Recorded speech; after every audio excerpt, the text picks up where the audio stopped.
Director general Punjab emergency service की खसूसी हिदायत पर सियालकोट में रेस्क्यू 1122 सियालकोट ने वर्ल्ड रोड सेफ्टी डे मनाया। सेमिनार का इनेकाद किया गया और बाज़ फ्लैग मार्च भी किया गया। तफसीलात जानते हैं सियालकोट से अली इमरान की रिपोर्ट में।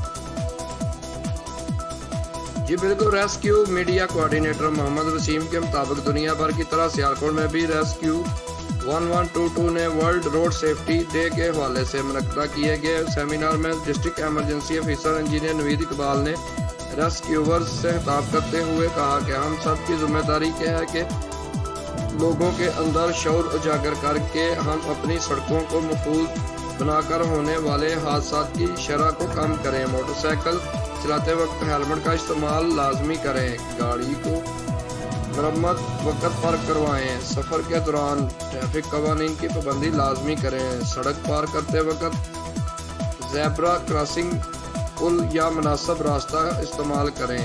उन्होंने तमाम इंचार्जेस को हदायत जारी करते हुए कहा कि अपनी कम्युनिटी में शऊर को उजागर करें ताकि हादसात में होने वाली अमवात व जख्मियों की शरह को कम किया जा सके। बाद फ्लैग मार्च इनकाद भी किया गया जिसमें district emergency officer engineer Naveed Iqbal rescuers के हमरा regional emergency office Gujranwala Syed Kamal आफत ने भी हिस्सा लिया। कैमरामैन टीम के साथ सिटी 5 न्यूज़ सियालकोट।